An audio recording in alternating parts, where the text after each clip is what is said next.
news, Lobbyists are fed up with politicians accepting their money and then not coming through. opinion, When the automated police force orders you inside, that's just them doing their job. remix. Even lost my job partially due to the whole global warming issue. Increase in oil prices. This guy's scared. This is Top Story with Kelly Klass and Jill Skeen, I've been a listener for about 20 years. How can you make me feel better? where the news meets your opinion. Pick up the phone and talk about it. 736-0300. That's 736-0300. Now, here's the hosts of Top Story, Kelly Klass and Jill Skeen. Good morning and welcome to Top Story. And the number is what, Jill? 736-0300. You do know that number. How do I not know that? I'm impressed. I've heard it for 5.5 years. Yeah, you should have. Everyone should know this number. That's right. 736-0300. We got to have a contest sometime. What's the number? Quick. 736-0300. Yeah. Well, you got to be careful because 733-0300 is the local printer in town. So they get, between 8 and 10, they get a lot of hang-ups. Sorry about that. I know, it's so funny because I use them for rotary Magic Valley printing, but they get a lot of our calls. I'm like, oh. They're like, wow, you must have been talking about something hot today because our phone kept hanging up between 8 and 10. That's funny. Yeah, it is. Hey, coming up this morning at 8:30, we'll have Sergeant Ken Mencl with the Twin Falls County Sheriff's Department. He'll have a list of bad people that they're looking for. And I'm sure we'll be talking about some other stuff that's going on. At 9 o'clock, we will have Snake River Canyon jumper and stuntman, Hollywood stuntman, Eddie Braun and Scott Truax with us. That's right. We'll be talking to them about what else? The Snake River Canyon jump coming up. That's right. We'll see how they're doing. Yeah, looks like Eddie Braun's going to be the Charles Lindbergh of the Snake River Canyon. Because no one remembers the second guy. That's right.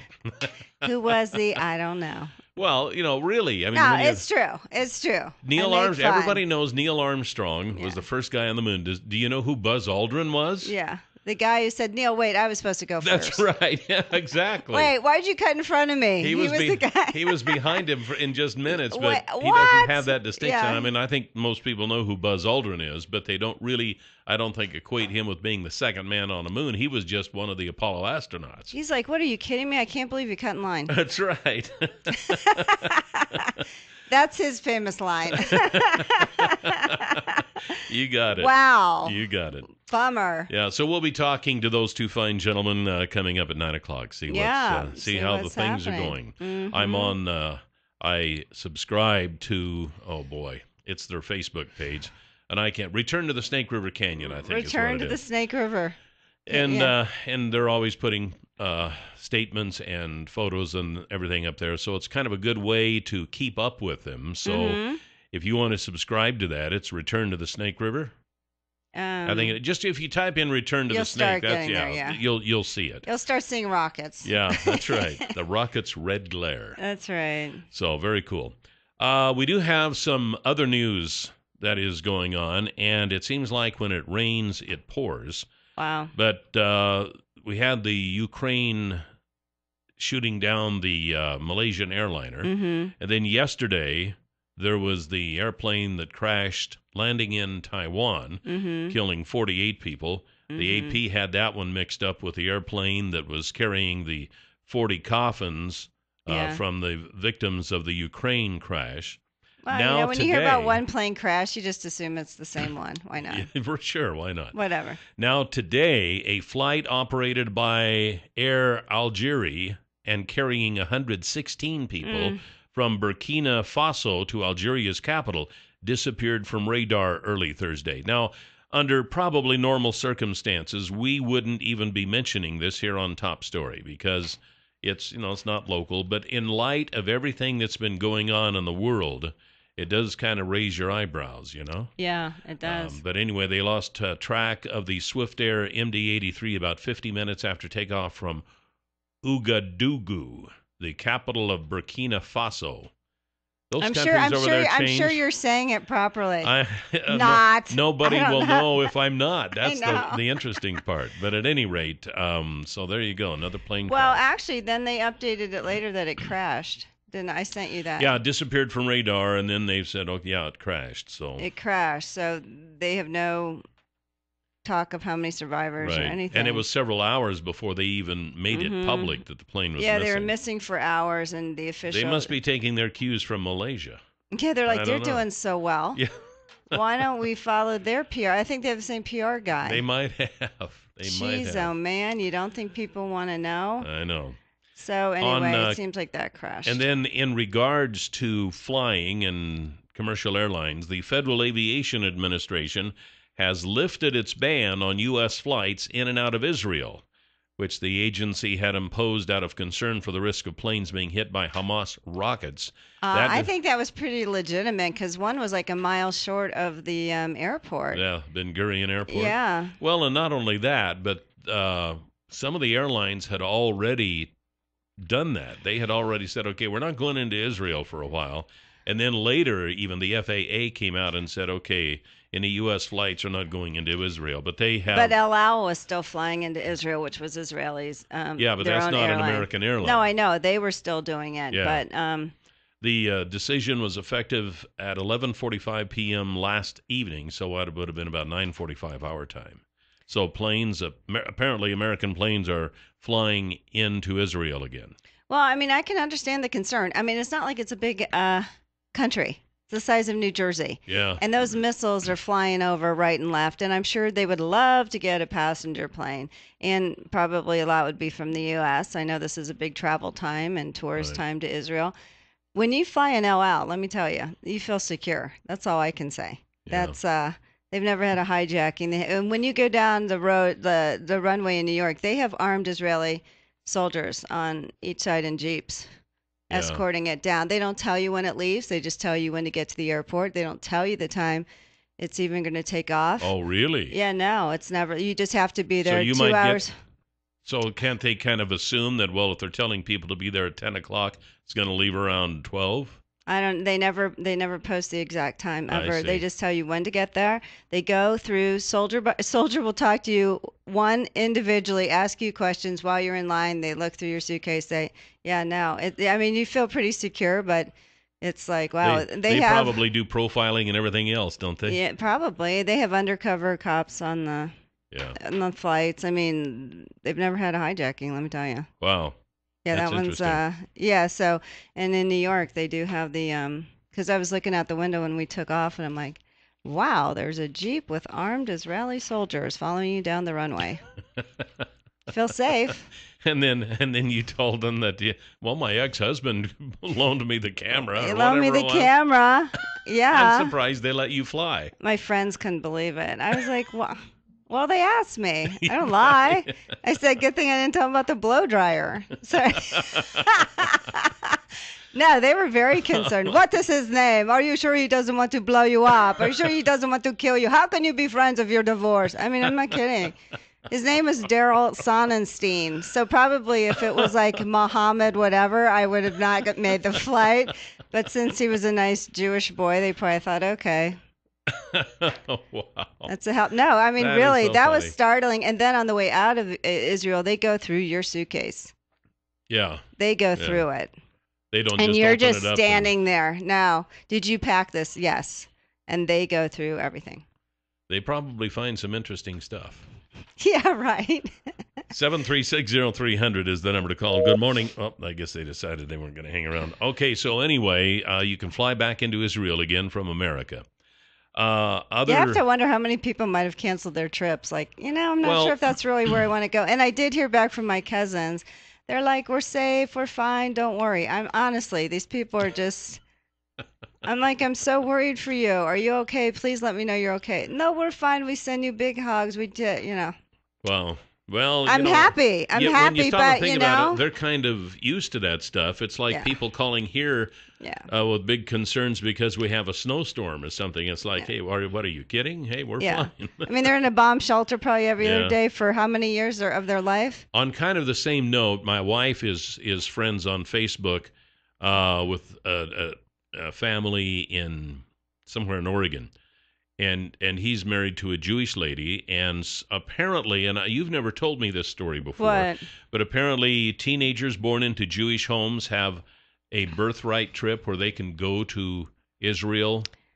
I think I've heard of that. I've never done that, but yeah, I think they can do that. Yeah, well, apparently they can because he was scheduled to leave. Their son was scheduled to leave for his birthright trip to Israel next week. Yeah. And they canceled it. Yeah.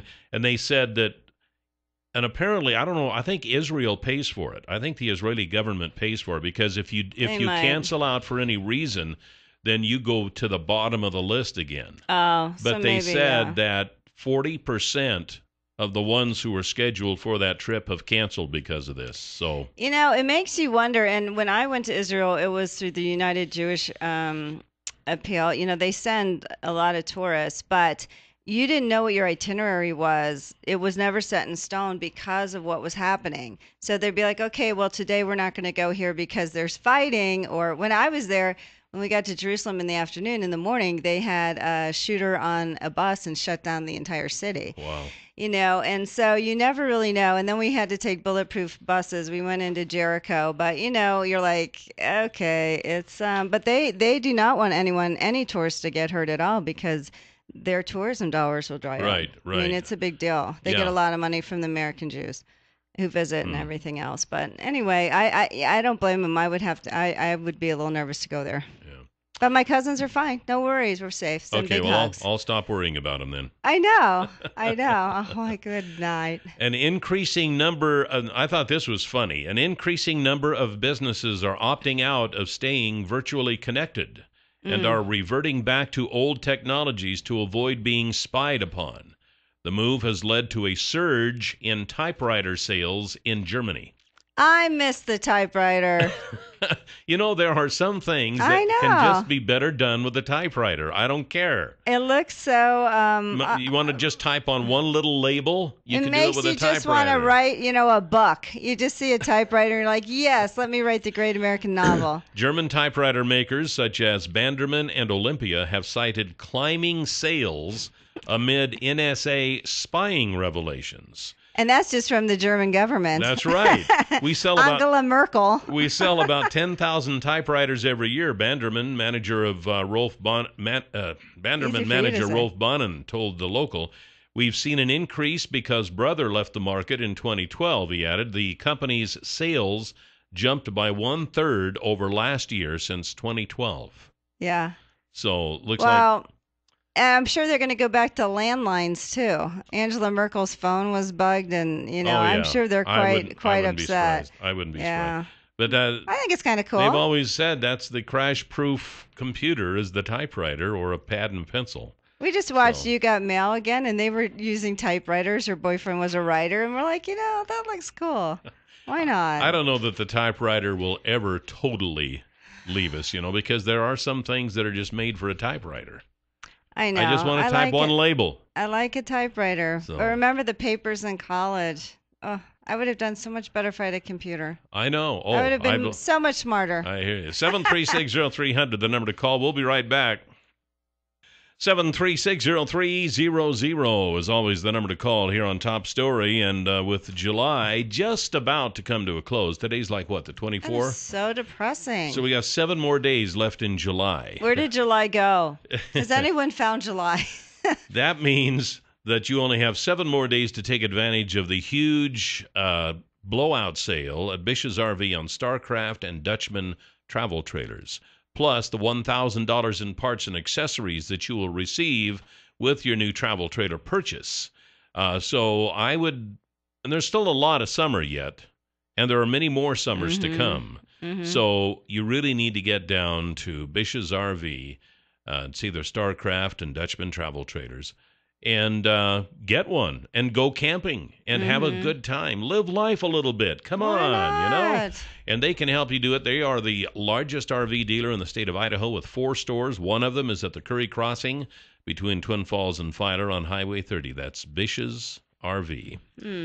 And as you're speeding to and from your camping location, keep this in mind that even though the state legislature signed off on an 80-mile-an-hour speed limit, and even though the Idaho Transportation Department okayed it, drivers have to wait until the new speed limit signs are in place before speeding up that extra 5 miles an hour. Have we not talked about this? Like, what I know. are they catching people now? Like, what's now that they're going 80 normally? Now they're being pulled over? No, I don't think so. Before they weren't? I don't think so. But if you're going over 80, you probably are.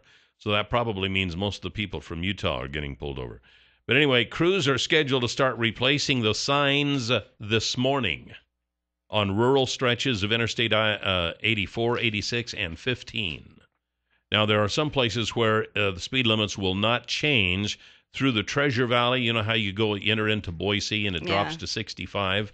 That's going to remain in through the Caldwell area, and some stretches of freeway near Idaho Falls and Pocatello, and portions of I-90 that run through North Idaho won't see a speed limit change either. But so I'm looking for I-84 out here north of town to be at 80 miles an hour later today, if not already. So there you go. You know how I feel on this topic. I do. We're just so flush with money. It was just a ridiculous thing. They have nothing better to do, but they want to say they did something during the legislative session. 7360300. Good morning. You're on Top Story. Good morning. Good morning. It's kind of funny, Jill, that you just said that we know how you feel on that topic. We know how you feel on every topic. Isn't that nice? I'm very transparent, aren't I? You're very straightforward, which is refreshing. Well, thank you. I've been thinking a lot about the story you told this week about the complaining. Yes. And I've been looking around at people. I used to complain a lot about my lot in life because my retirement isn't what I dreamed. And so I've been looking around at a lot of people who have it really bad. But instead of switching riffs with the band, I went back to the old thing they did years ago with, I think it was when you swore, but you have a Band-Aid, rubber band on your wrist, and when you do something that you don't want to do, you snap it. Ooh, okay. And so I've been thinking a lot about that. And you just topped it off this morning, Jill, with talking about your cousins. Yeah. I mean, and I was thinking about the Holocaust victims. Mm-hmm. When they interview them, they tell their story, but you never once hear them say, poor me. Mm-mm. It's just the facts, and I endured it, and I lost family. But you never hear them say, we don't know why it was us. And, they just got through it. And, I mean, Corrie ten Boom, her story. Yep. And so thank you for just topping that off for me this morning. Well, I appreciate it. Well, that's so nice. Absolutely. Thank you, and thanks for Thanks calling for the and call. saying that. Appreciate It's that. nice when people say something nice. It's easier to say something mean and ugly. Speaking of that, we want to thank the lady who found her dog. Oh, yeah, Linda Howard. Linda Howard, that's right. She brought us cookies yesterday. She did. Little squirrel cookies, and they were delish. I called her afterwards to thank her, and she says she likes to decorate cookies. She couldn't find dog cookies, but she could find squirrel cookies, so she decorated them. But it was very sweet of her. They were very good. So good morning, Top Story, and you're on the air. Yes, I wanted to touch on something on that Israeli, what's going on in Israel right now. I think what's really sad about it is that when they kidnapped those 3 Israeli boys and they killed them, then you got extremes on the other side where they kidnapped that 15-year-old Palestinian boy and beat him to death and burned him alive. I think the thing that's really sad about this, you got some really evil extremes on both sides, and the whole thing is just really sad, and it seems like it's escalating. Yeah, it's awful. And, the thing of it is Hamas could just stop firing rockets, abide by the ceasefires. They've had 2 already. I don't know if they're thinking about 3rd. It's like, your people are suffering. Israel's retaliating. Why do you continue to shoot rockets? The U.S. would not put up with that if they were landing in New York or in Boston. Israel shouldn't put up with it, and Hamas has total control over it, and they enjoy the publicity. They enjoy their people are being killed, and they enjoy that the international community, there are now signs in France and gas Jews. Terrible anti-Semitism, and this is what they've wanted, and they've succeeded in the PR realm, and it's awful. The tide of humanity is turning, ladies and gentlemen, and they've is done not this for for a long the better. time. We have Sergeant Ken Mencl next with the Twin Falls County call here this morning on Top Story. We have Sergeant Ken Mencl with us from the Twin Falls County Sheriff's Department. Good morning, sir. Good morning. How are you today? Good Doing morning. well. Now, you brought some bad people with you. I did. I mean, not in studio, Well, okay, but not the people themselves, but you are looking for some bad people. Yes, I brought 2 people with me today to get out there and. His imaginary friend. That's right. I know. They're so nice, Ken. Actually, I would hope that somebody would help us find them so that I can actually bring them with me to jail. Good. Who are they? And the first one is Kevin Felder. His last name's spelled Felder. And Kevin has a $30,000 warrant for aggravated battery. Ooh. He was born in 1983. He has brown hair, or brown eyes, black hair. He's about 30 years of age. He's 5'8" and 180 pounds. Kevin is also African American. So anybody who knows where Mr. Felder is at, Crime Stoppers, that number 732-5387. Give us a call. We'd like to know where he's at. And All right, you could make some money. absolutely. Yeah. What was that number again? 732-5387. 5387. That's the money number. You write that down every time, you know. I do. Well, in case someone calls after the show or breaks, people do that. Yes, they you do. You do know that, don't you, Kelly? And it's Well, a I good just thing thought I write these things down. You should know it by now because you write it down every week. Well, we have a lot of numbers over the shows. I don't remember all the time.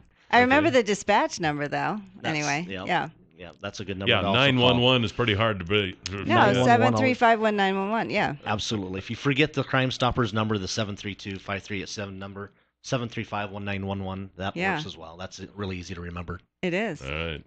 Our next bad person is Tyra Buck Contreras, and she's from the Twin Falls area. She was born in 1992. She's about 21 years of age. She's 5'3", 130 pounds, blue eyes and brown hair. She's got a couple of warrants. What did she do? $25,000 for possession of a controlled substance. Oh, no. Yeah. The drugs. The drugs. It's the drugs. It's bad ruins their area. lives. It does. Is it getting any better? Never. No. Some people will refer to that as job security. Yeah. Yeah, it's a problem that will, I think, forever plague whatever community you're in. It's just a matter of where to go to find it. But yeah, it's rampant in Twin Falls County. Is it still meth, the biggest drug thing? Absolutely, yeah. If it's rampant, we hardly ever hear of any drug raids. We had one yesterday. Oh, I can't talk too much about it because it's an active, open investigation. But our sheriff's office, I wasn't. No, I was the supervisor on duty, so I knew what was going on just in case something went on that wasn't good. I could get the appropriate resources there to take care of it. But yeah, we had a really successful drug raid yesterday. Things went well there. Was it a lab or what was it? No, it wasn't a lab. They just seized some product inside. But our narcotics guys, our detectives are very busy. There's never a lack of information coming into the sheriff's office. There's always something that they're working on. And any information, if you see your next door neighbors with cars that frequently come and go in the middle of the night, stop. That's a sign? That's a sign. 2 minutes and gone. 2 minutes and gone. Yeah. A lot of people are good to call in those license plates for us, and we start looking at those license plates and start getting some pattern traffic there. And is that how you got these guys? Yeah. Did they get money, the people who called in? Oh, no. We got those guys, just our own deputies were able to see that traffic pattern and some other investigative resources that we use to try and figure out what's going on, and we ended up having a successful day yesterday. Well, that's excellent. And I suppose a lot of people get frustrated. I've heard when people call the police department and say, "Hey, we got people dealing drugs down the street," but it seems like nothing ever happens. But they have to build a case. They've got to do some investigation and make sure it's not just somebody who works at night coming home at the same time every night. Right. We just can't waltz in and flash our badges and walk through the front door and say, "Hey, we're here. Show us this bad stuff you've got." At least in Idaho. I was going to say in New York, they seem to do it pretty well. I know. That's why I said at least that way in Idaho. I know. But do you see that people get arrested over and over again? I mean, once you see someone who's busted for drugs, obviously they have a problem. I mean, meth, we've heard that once you try it, really you get addicted on the first time, or it can change your brain chemistry right away. What happens? Is there drug rehab things can they overcome this? There's drug court, and drug court is actually a very successful program in Twin Falls County. Judge Bevan and Rich New and several other members of the courts sit on that, and there are a lot of success stories. Yeah. Unfortunately, there is a higher recidivism rate, and you do see a lot of repeat people coming back. And you're right. Methamphetamine primarily does alter things inside of your head. It does alter some of that chemistry that goes on, and until people can get the right kind of help, sometimes it takes a major life-altering experience to make that happen. Yeah. Wow. Well, we hope things get better, but We're always trying. We're doing our best. And like I say, it's job security. don't be afraid to give us a shout-out if you see something we need to take care of. Get a license number if they can. Absolutely. All right. Well, Sergeant be Ken safe out Mencl, there. we Thank appreciate you. what you do. Thanks for coming in. See you Thanks. next time. You bet. This is Top Story on News Radio 1310 KLIX. 7360300 is the number to call here on Top Story. And if you are concerned about your mail being stolen, there's actually one good way that you can fix that. That's right. And apparently my neighbor listens because she was concerned because my mail was stolen, bless her heart. So anyway, but I have to tell you, you can go to the UPS store where they cannot steal your mail there because it's in a secure box. You can get access to it 24 hours a day. There's security cameras. It's nice, safe, secure, dry, no snow. What could be better than that, Kelly? That's right. Nothing. Absolutely nothing. They're located on the corner of Blue Lakes and Addison. The UPS store, you go and you tell them, I want to rent a mailbox. And if you tell them that Joe or Kelly sent you, you'll receive 1, 2, or 3 additional months free. And that's based on the length of the lease that you choose. So, but you have to tell them Joe or Kelly sent you. Otherwise, you're going to leave money on the table. No one likes to do that. While you're there, you can print, you can ship, you can package, you can copy, you can laminate. No drop-off fees for prepaid packages or mail, and you can easily design or upload your projects from any place, anytime. If you've gotten creative last night and you got this great brochure you want to print, email it to the UPS store. They'll print it for you. And they have cute little animal cards that you can buy for friends and family. Tell Charles and the crew Jill and Kelly sent you. Coming up at 9 o'clock, we're going to be talking to stuntman Eddie Braun, the guy who's going to be attempting to jump the Snake River Canyon on September 7th. That's right. And Scott Truax, who's it's kind of his idea. Well, he's the son of the man who that's right. who created built the original. And so anyway, so it should be fun. It is rocket science. It is. That's right.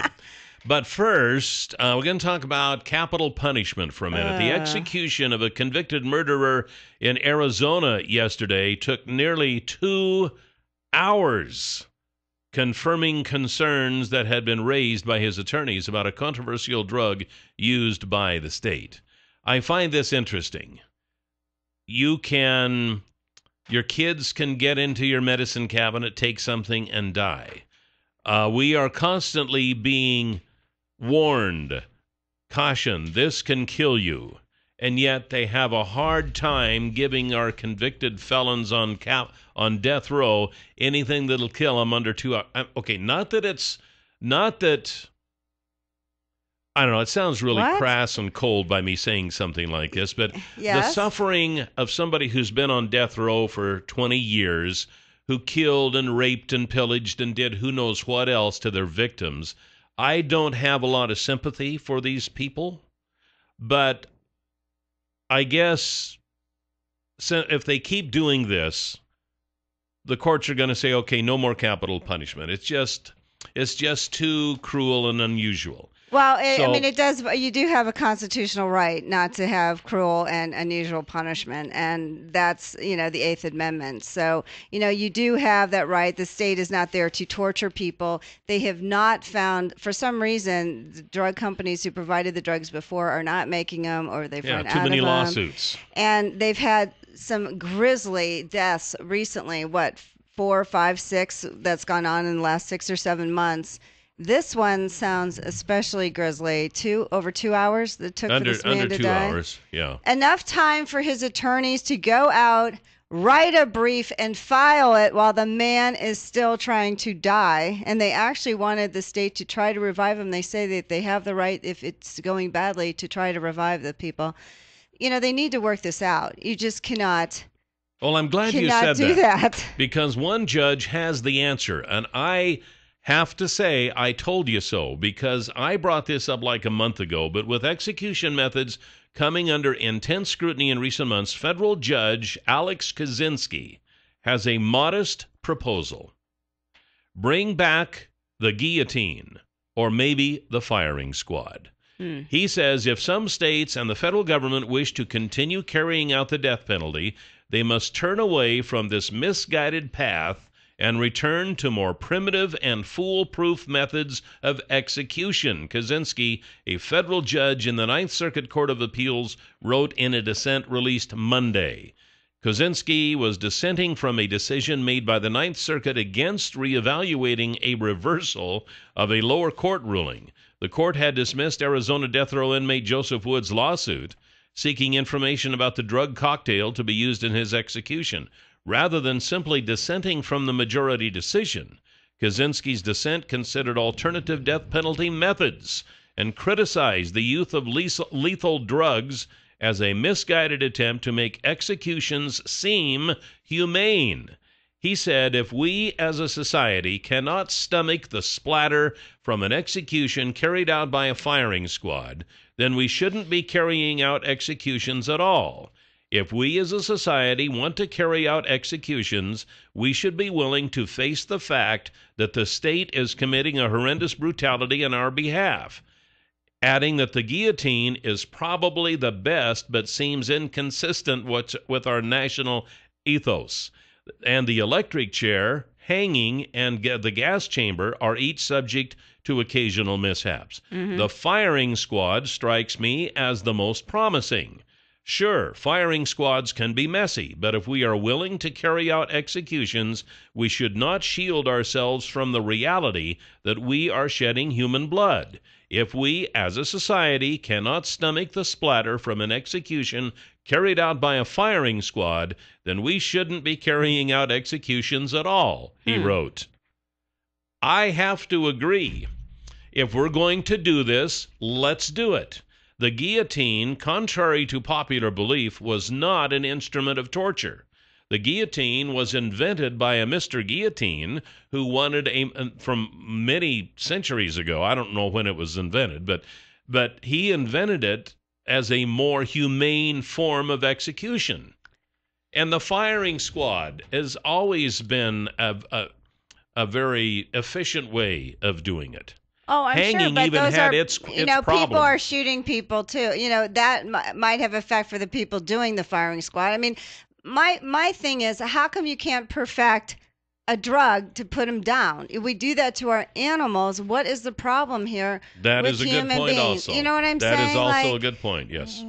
We have all these drugs we use. With the Chemotherapy, technology that we have today, we can have surely kill somebody. drugs crying out that loud. isolate. I mean, normal drugs kill people. Why can't you figure this out? But to do experimental stuff like this, not to let them know what drugs you're using on them, they should have a right. Have you tried these before? We've seen, 5 or 6 botched ones in the last few months. Come on, what is the problem? I don't understand that. 736-0300. Top story, you're on the air. Good morning. Good morning. Yeah. Good morning, guys. I think there's only been 2, Jill. I might be wrong, but I think there's only been 2 that have been messed up. That's the ones No, I read of, there's yeah. been more, Yeah, actually. But anyway, I look at it, this guy, he made every choice in the world to murder a little lady and her dad. Okay, he beat him to death, shot him, he raped her. So he made the conscious effort. As far as I'm concerned, the death penalty in his case worked perfectly. He's dead. He's gone. If he suffered, maybe that's not the way it's set up, and if the drug cocktail ain't working quite right, then like Kelly said, let's go back to something else. They gave it a shot. It ain't working. Let's do something else. But this guy, as far as I'm concerned, it worked perfectly. He's dead, and as far as his suffering and his attorneys trying to make appeals, tough. I'll bet anything I own that little girl begged this guy to stop doing whatever he did, and I'll bet the little girl's dad begged him not to do to his daughter what he did. He probably didn't worry too much about himself, the dad. So I say no. The guy made a conscious effort. He's an animal. If they want to go to the firing squad, go to the firing squad. They want to go to the hanging, whatever. Don't matter to me, because I'm not going to be in his position, because I make a conscious effort not to hurt somebody like he did. And that's fine, and I understand what you're saying, but the state's job is not to torture people either, and we do have a constitution. It's the 8th Amendment, read it, and that's, it is in our constitution. So yes, you are judged, yes, you are sentenced, but I don't think it's in there like, we can torture the heck out of someone, and it's not. Read the 8th Amendment. So I think they need to figure this out. It's been more than 2. I saw news story on it about how many, and a lot haven't been, of course, reported, but there have been more. They have to figure this out. I don't know why they can't figure it out. You're right. You can OD on whatever. Yeah. They had a Boston Globe reporter in her 30s. They gave her too much chemo. She died. You know, why don't you just give them too many chemo drugs? Or morphine. Kill them. Something. Yeah, they die on morphine. They die on this. Yeah. They die on, I don't know, pills and alcohol. Unless it's some sort of a conspiracy to get us to do away with the death penalty altogether. Well, if we make them keep botching this, then we'll just have to stop doing it altogether. Well, some states have them, some states don't. Some states have abolished the death penalty. But if you're going to kill someone by the state, I mean, the state's not in the business to kill people. I don't think you should drag it out for 2 hours when people are witnessing this, when it should be done. 10 minutes, whatever. Yeah, Kill them. I'm like the caller. I don't have a big problem with dragging it out, but I know that Well, you do believe in the Constitution, don't you? I understand that society and the Constitution won't go with that, so I'm kind of like, okay, first of all, I'm like you. Why can't we get this figured out? I mean, with technology that we have today, are you kidding me? I know. I mean, you can go to the store and get Hemlock. some there Hemlock. They have a whole Hemlock Society. My mom's a member. Why can't we figure this out? Hemlock. But beyond that, what's wrong with the guillotine? What's wrong with the firing squad? And in fact, when we hung people, there wasn't such a big deal about it either. So, but it wasn't cruel. They were dead. They were dead. That's right. It didn't take 2 hours to die. Watch a man die. It did the deed. 7360300. Top story. You're on the air. Yes, good morning. I'm totally in agreement with a firing squad or even a guillotine. And Jill, you keep talking about the Constitution when your little buddy in the White House ignores our Constitution. How dare you? Really? I can talk about anything, and our little buddy is the President of the United States, and he's your president, too. We can make another whole show If he's ignored the Constitution, then impeach him. Instead of saying he hasn't done whatever, impeach the man if you have such a big case. You know, I'm so tired of hearing this, well, we can... You know what? If he's violated so many things of the Constitution, then impeach him. Have your party impeach him. They're already suing him. You know what? The little man in the White House is your president, too. Shame on you. Okay, back to the firing squad here. Top story, you're on the air. Good morning. Good morning. My understanding of the injections is that first is to render the person unconscious. Is that not true? I don't know. I think not that's a right. Scientist. Yeah, I think that's right. Therefore, to me, you can't consider it undue punishment. They're unconscious. Even though the man takes a while to die, he's not totally unconscious and unaware, so it couldn't even be deemed cruel and unusual punishment because he is not aware of it. Well, you don't know if he's not aware. No one knows. He was gasping for air for 2 hours.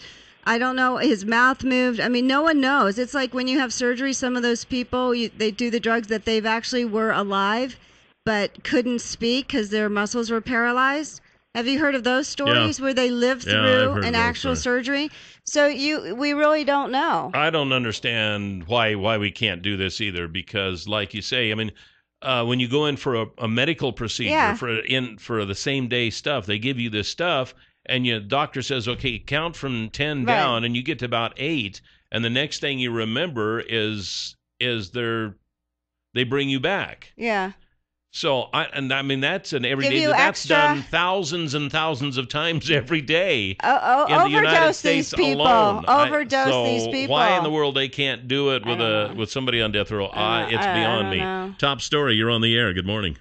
The problem that they're having is finding drug companies that are willing to let the drug be used because they're getting sued left and right by people. Correct, but I would think they use stuff on you every day.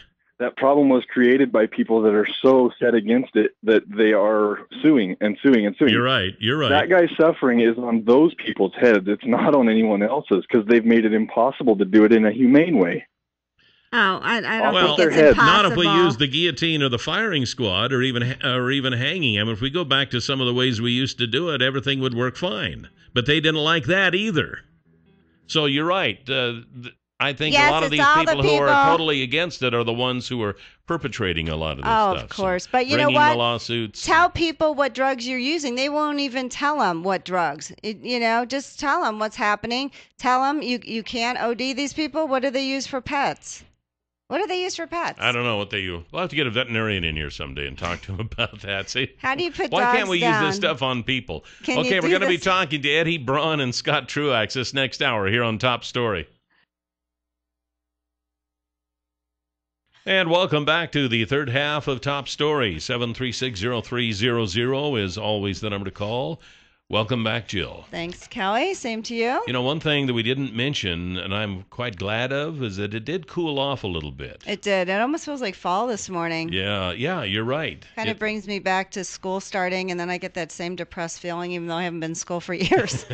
I'm so conditioned. Yeah, well, it's like 65 right now, and I think usually at this time it's been like in the 80s. Yeah, so, it's nice. yeah, nice. It feels a lot better. I was out trying to get water on the lawn yesterday and just pulling the hoses, or I do it the old-fashioned way. I still have hoses. Yes, so do and we. man, it was just beating down, So. Poor Kelly. I know, poor me. That's what it's all about. We're taking up a collection to get you sprinklers. Good, Yeah. That would be great. That would be We'll wonderful. have a bake sale. That voice was from Scott Truax, of course, the guy behind the Snake River Canyon jump that's coming up here very, very soon. And we also have stuntman Eddie Braun on the line with us. Good morning, Eddie. Good morning, Eddie. Good morning, Scott. Good morning, you guys. How are you? We're doing great. well. Thanks so much for talking to us.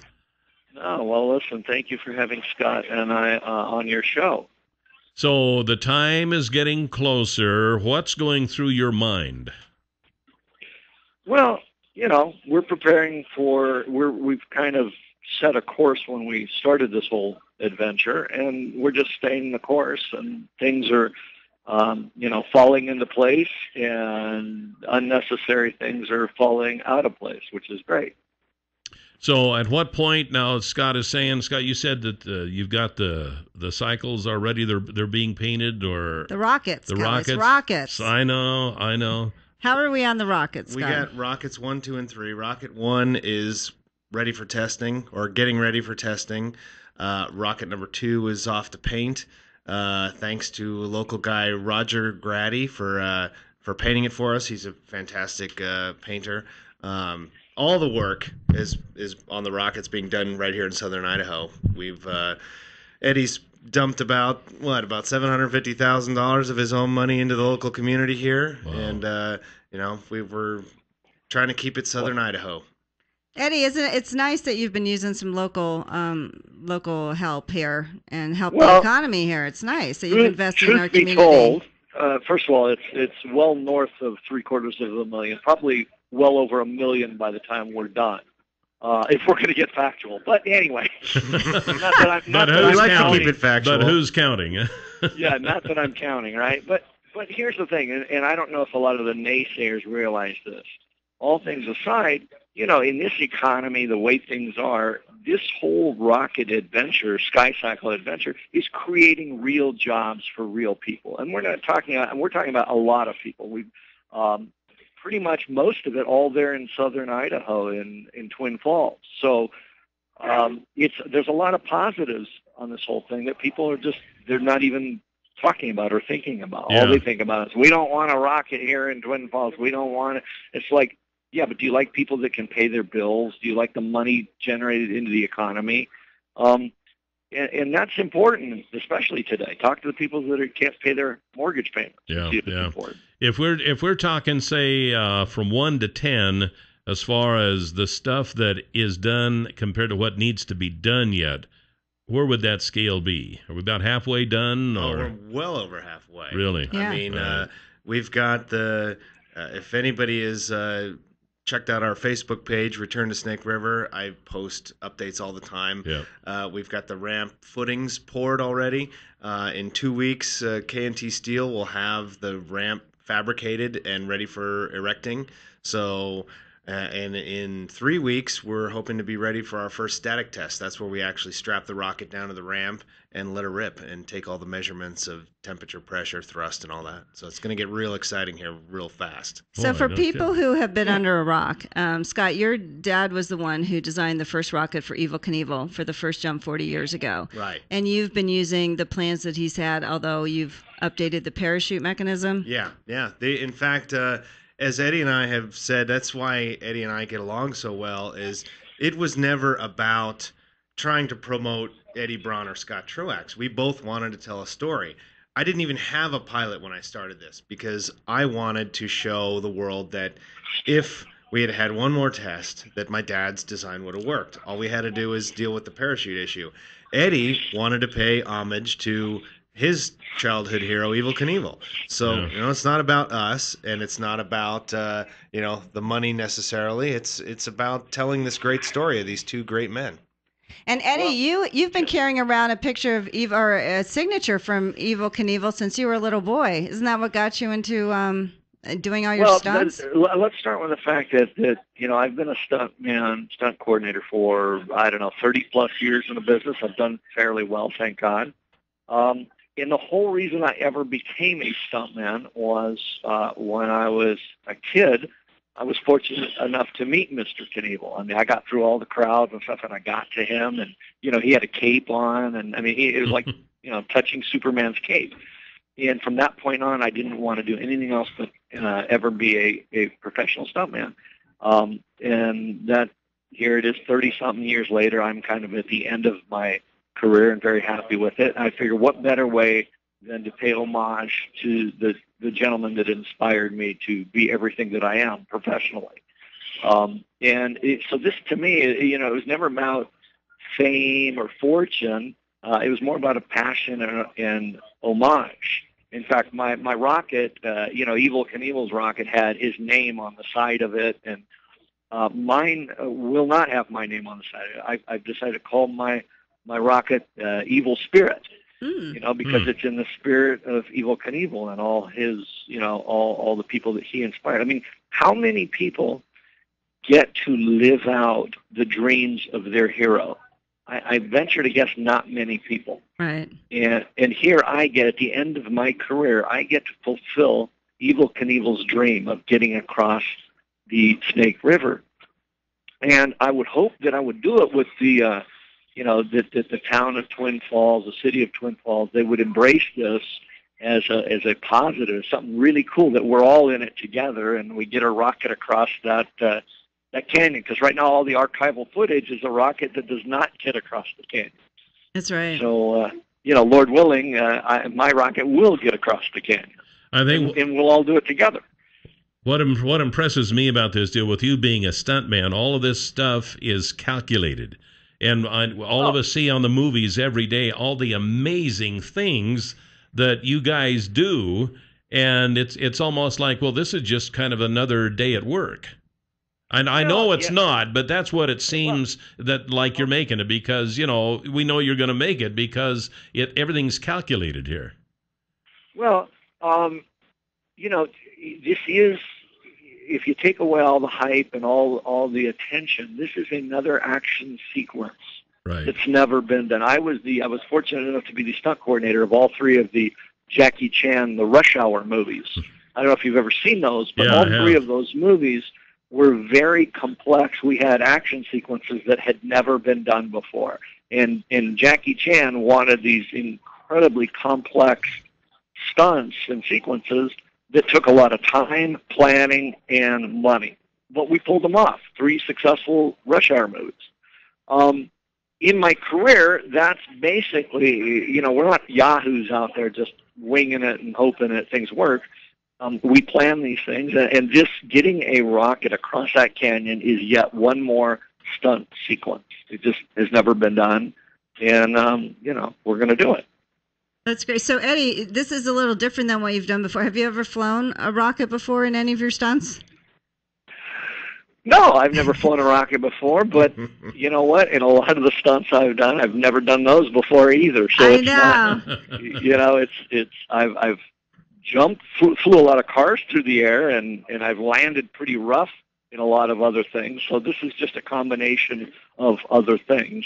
Does it make you nervous being a stuntman? I would be terrified, I think, on some of the things. Or do you guys are beyond nerves? Or do you just look at it as this is something we're doing? I think you'd have to be foolish to say. I'm not one of those macho guys that say, "Oh man, Yeah. No, I'm nervous like anything else, and I like to think of myself as fairly intelligent, so I know the ramifications of what could go wrong. Of course, I'm aware of that, but that's why I do diligence and try and do things the right way, and hopefully it all works out. We've got 3 Sky Cycle rockets prepared, much like the movie business. We prepare for take 1, take 2, take 3. Hopefully out of those 3 rockets, I only need 1, but you prepare accordingly. Yeah. So now the jump will take place in September. That's what we've initially planned. That's what we're hoping for, and that's what we're planning on. Now, that being said, again, we're doing something that has never been done before, and the last guy that tried it was 40 years ago, and that was Evel Knievel, the greatest, daredevil that ever was, and unfortunately that wasn't accomplished. So we're doing something that's never been done before. That being said, we all hope for that deadline of September. We're all trying for it, but I can't predict the future. I mean, is it September? Does it trickle a little over? I don't know. I'd like to get it over with, to tell you the truth. This has consumed quite a bit of my mental energy, and Yeah. Not to mention the bank account too, I'm sure. Excuse me? Not to mention the bank account. Oh my God! People have no idea how expensive it is to try and put a rocket across the canyon. Well, it's probably even worse than most projects. No matter what project you start out with, it always winds up costing 2 to 3 times more than what you figured. I can imagine a project like this is even worse. I'm right on budget, by the way. Are you? Yeah. We'll have a conversation later, Scott. Hey, I predicted exactly what I said it was going to cost is what it's going to cost, except for that one issue. Scott has designed, personnel. He's taken his father's plans, and he's fulfilling what his father, Bob Truax, said could be done. I am carrying out what Mr. Knievel said could be done. And it is it's a good thing. Unfortunately, you have to put a monetary figure to it, and it's big, and it's high. But listen, most people, if they dream big, there's sooner or later there's going to be a check that comes that's going to have to be big too. It's just one of those things. Sure. Scott, how do you think you'll feel when this is over and I hope it's totally successful, everything you'd want? How do you think this will feel? Because you've been working on this for a very long time. I mean, you've been involved with your dad. I mean, how do you think you feel to have this, to accomplish this? I'm ready to sleep for a month. It's been 14, 16-hour days for the last, full time since January of this year, but since 2012 off and on, and really I started this back in 2008, so long time. And yeah, I'm ready. We're all ready. Is it kind of like one of those moments like you can hardly believe like it's going to happen? No, it's one of those things that we all knew was going to happen, and finally. Yes. Okay, well, we're going into a break here. Eddie, I know you got to run. We'll turn you loose. We'll talk to Scott a little bit longer here. After commercial, there is one more thing I'd like to say. Okay. All right, well, then hang tight. We'll be right back here on Top Story with Eddie Braun and Scott Truax on Top Story on News Radio 1310 KLIX. 7360300 is the number to call, and I want to say that yesterday's $100 instant winning name is Lana Strickland. Lana Strickland, congratulations. And your $100 word of the day for today is cave. Cave. C-A-V-E. Cave. So if you go to our website at newsradio1310.com, click on word of the day, type in cave. Listen tomorrow. If you hear your name tomorrow and you played the word today, win $100. That's how easy that is. Half a tank of gas. I know it. We have Eddie Braun with us. I should say stuntman extraordinaire Eddie Braun, who's going to attempt to jump the Snake River Canyon here in September. We also have Scott Truax, who kind of started this whole project, the son of the original engineer on Evel Knievel's skyrocket. So interesting folks we got here with us. So, Eddie, I know when we went into the break, there was something you wanted to say. Well, before I go and leave you guys with Scott, there's just two things I wanted to touch on quickly. The first one is the obvious. Everybody is saying that everybody was well aware that Fox Broadcasting originally intended to broadcast this thing and then withdrew recently. And, everybody asked, does that jump off? Does this mean that you're not doing it? And what I want people to know is, from the beginning, both Mr. Truax, Scott, not his father, and myself, we never started this thing out for the notoriety or for the attention, or naturally it's going to come just by virtue of what we're attempting to do. Mm-hmm. But that wasn't our intent in the beginning. We found along this journey there's been tons of people that are only in it for the money, only want to grub at that mighty dollar, and we never set out like that. We've run across a lot of those people, and, they've fallen by the wayside. But when you do things from the heart, when you do things from the emotion and the pride of accomplishing something, how do you put a dollar figure, how do you put a price on a fantasy? You just don't. And when your motives are pure and true, and you want to do it for the sake of doing it, not for the sake of money, not for the sake of all that stuff. Usually those are the purest forms of things that you can be the proudest of. Money comes and goes, but the pride of accomplishment and being proud of doing something, that stays with you a lifetime. Mm. And that's what both Scott and I, are hoping to do on this thing. Naturally, we would like a Fox or a broadcaster to jump aboard because obviously it defrays a lot of the cost. Right. But that being said, the project doesn't stand. The project stands on a rocket and two men, Mr. Bob Truax and Mr. Evel Knievel, that believe it could be done. And we're standing on those, and those are the dreams that we're going to hope to accomplish. And so the money is secondary, and all the people that jump aboard for the money and all the grubbers that hold the dollar so sacred, those are the people, usually those people, it's like chaff. They fall by the wayside, and ultimately the purest things are the ones that stand. Yeah. That's what we're hoping for. Yeah. That's one point I wanted to bring up. All right. The second one is there is one unsung hero of this whole thing. And I hope you guys, Jill, do you guys mind if I kind of plug someone here? There's one unsung hero. That's and he's fine. A local Go ahead. He's a Twin Falls gentleman that I met at the beginning of all this. A gentleman named Paul Arrington. Okay? I agree with now, you. I'm leery. I'm from Hollywood, so I'm leery of anybody, especially when you tag the name attorney on them. I know. I get really leery when I meet because I deal with attorneys constantly, and there's snakes and sharks on the whole. But then you find the guys that are really true. Yeah. And I met a local attorney there, Paul Arrington. And listeners out there, sooner or later, hopefully in your life, you'll have to find a good attorney like this guy. This guy, I'll tell you what, I wish he'd moved to Los Angeles. He'd be my attorney for everything. And once this whole rocket project is done, I'm going to continue to use Paul Arrington because he's an oxymoron to the word attorney. Aww. This guy, I'm telling you, he's part of the team. He's not even really our attorney. He's just part of our team because he's been steadfast. He's a man of principle. He's guided and made key decisions on this whole rocket adventure that, I want to lash out at people that try and attack us. And Paul has always been the voice of reason. And Paul Arrington has always said, listen, there's a bigger picture here. So I can't recommend enough to all you local people, if you ever need an attorney, call Paul Arrington and his firm because you want to talk about a guy you can really, truly trust. That guy is part of our team. He's not even our attorney. I don't even consider him in that until I get the bill. But other than that, he's a good guy. He really is. And he's president of our Rotary Club now, and I have the highest regard for him as well. He's a great guy. I was going to say, speaking of bills, we're going to have to send him one now after that monologue. That was a heck of a plug. Paul, I hope you appreciate it. I'm just kidding.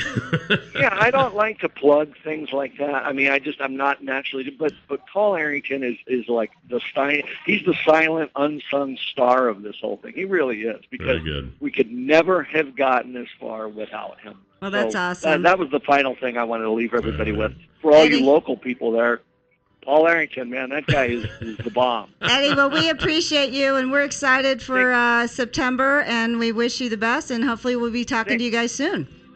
Thank you so much, you guys, for having me on. I really appreciate it. I look forward to seeing you guys in person when I'm back there in Twin Falls. Very good. Very good. Thanks, Eddie. We'll talk to you soon. Bye-bye. Bye-bye. All right. Take care. Bye-bye. Eddie Braun, and we'll be right back with Scott Truax here in just a minute.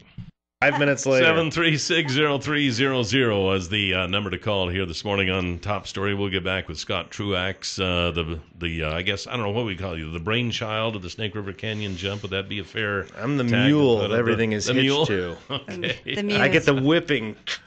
There you go. There you go. Well, before we get back to Scott, I just wanted to mention that if you are in the market for a low-end honey loader, but before you plunk down the big bucks to buy one, you want to see one in operation. These are from Stanley and Company. They've handled these in the area for a long time. They've sold many of them to dairies and feedlot, large livestock operations. If you have one and you have an issue with manure on your place, you might want to consider one. And you can see one in operation before you buy. All you have to do is call Pat Hartzell at 280-1167, and he can line you up. He can make you a date with the low-end honey loader, okay? So just give him a call. Tell him that Kelly and Jill and Scott told you to call Pat Hartzell at 280-1167 with Stanley and Company, and he can fix you up. Mm-hmm. So honey loader's got nothing to do with bees, right? Right. That's correct. Completely different That is kind correct. of honey. Completely different. I don't know. There stuff. might. Anyway, okay, we won't even go there. No, we've already taken it to a new low. So now you can do that very quickly. You have some key players in this jump coming up. Obviously, Eddie Braun. Obviously, this attorney by the name of Paul Arrington. Oh, we've had Paul on the show. He's a we great have. guy, yeah. And you, of course. So who else would you consider kind of a linchpin? Well, in this if deal? it wasn't for my engineer, Craig Adams, none of this would happen. I am not smart enough to pull off all the engineering feats. Basically, Craig he started coming around the house back when he was like 16 years old, and the smartest guy you will ever meet. He knows more stuff about more stuff than anybody I have ever met. My dad was pretty hyper-focused on rockets and, pretty well-rounded, but man, Craig is just into everything. And ever since I like to say he built everything my dad designed post-Knievel. And from the time he was in his, late teens, early 20s, he was building some major stuff for my dad and providing very good engineering input. And, I have got boxes of technical data that my dad had left over from the Sky Cycle project. And we'd had to start all over if it wasn't for Craig. He's the only one that can decipher my dad's chicken scratchings, all his, technical hieroglyphs. And, if it wasn't for Craig, we wouldn't be here. And Eddie's got a great a money manager, producer named Steve Golubiowski. And gosh, Eddie has brought the A-team to this project. And, it was just a perfect marriage. When Eddie contacted me, it was back in January when I had first put up our Facebook page, he said, who do you got flying your rocket? And I'm like, well, nobody at the moment. I got to fly your rocket. And, I've heard that before. I got a call from Ed. If Beckler. you had a They dime wanted to for fly. every time someone said that to you, Yeah. Ed who? Probably have $3. Yeah. Anyway, and I said, okay. He goes, check out my IMDb, and you'll know, it'll give you an idea who I am. And so I did, and called him right back, and knew he was for real. You look, and he's just. It's just like there's not a single movie in Hollywood with stunts in it that he hasn't done. Yeah. And we got to talking, and as soon as he told me that story about meeting Evel Knievel, I knew that he was the guy that I wanted, because I didn't want somebody that was going to use this as a vehicle to promote themselves. Yeah. And it's kind of rare when you're dealing with daredevil personality type people. And Eddie does not like to be called a daredevil. I made that mistake once or twice. I'm a stunt man. Yeah. Well, there is a difference. Yeah. Big difference. Yeah. And I'm not knocking daredevils. They're fun to watch. Right. But I don't know if you can be a daredevil for 30 years and do what Eddie does over and over and over again, and still live to tell the tale. And can still walk upright. Yeah. And he also has, you have Gary Davis on your team, who I found out was the stunt man for Evel Knievel. Yeah, he did. He was a contemporary of Evil's back in the day, and another A-team guy. Yeah, it said he has a degree in engineering, a degree in physics, Yeah. and these guys are not amateurs; they are pros, and They're they've not done this yahoos. for years. Yeah. So, how excited are you that this just all came together? It hasn't been easy. Yeah. If only through persistence. I mean, I started this in 2008, and it's been a slog. I mean, from every phase of the project has been a fight. And if it wasn't for just my dumb old persistence, it would many times it would have been very easy to just walk away and say that I can't do this. But really, the key was meeting Eddie and it takes a partnership where the two partners are bringing equal amounts to the table, and he really kicked it up a notch. Wow. And your dad was a NASA scientist, right? He wasn't a NASA scientist. Actually, it was my dad and Werner von Braun that had suggested to the higher ups in the government to start NASA. Okay. He never worked for it. Knievel used to like to say, "This is my NASA scientist, Bob Truax," but he never was. Well, we'll be right back with Scott Truax, who's not a rocket scientist, but pretty close, right? But I play one on TV. That's right, or on the radio. We'll be right back. 7360300 is the number to call here this morning on Top Story. Just wanted to remind you that Far More of Idaho does these overflights. Now, they don't fly over your fields in any kind of a skyrocket, but they do fly over them with an airplane, and then they take. That's boring. I know, yeah, right. Why not a rocket? But it does get the job done. Yeah. They take the pictures with infrared photography so that you can see your fields, see how they're doing from the air. And what little I have flown in the past, when you fly around the valley in the summertime, everything looks different, way different from the air. You look down on the fields and the things that look lush and green from the road. You get up above and you see them and say, boy, there's a dry spot there. Well, it's good to know these things, and then you can do something about it by making some changes into your irrigation system. So that's what they do. So ask them about Infrared Barren at Far More of Idaho. Tell them that you want to be able to see your fields from the air. They'll upload the information to your computer. You can look at it. You can make the necessary adjustments, and they can help you out with that. Far More of Idaho at 324-3341 or farmoreofidaho.com. Okay, so Scott Truax is with us, the mule in the Snake River Canyon jump. The whipping boy. The whipping boy. I was thinking if they flew a rocket, the pictures would be blurry. That'd probably be true. Yeah. Yeah, that could be. I don't know though. We could get off on the photography. All right, now. Boys, come on, Stay focused come on. So what happens when I was here for the Evel Knievel's jump? There were two ways of thinking. He'll either make it or he's going to die. Mm-hmm.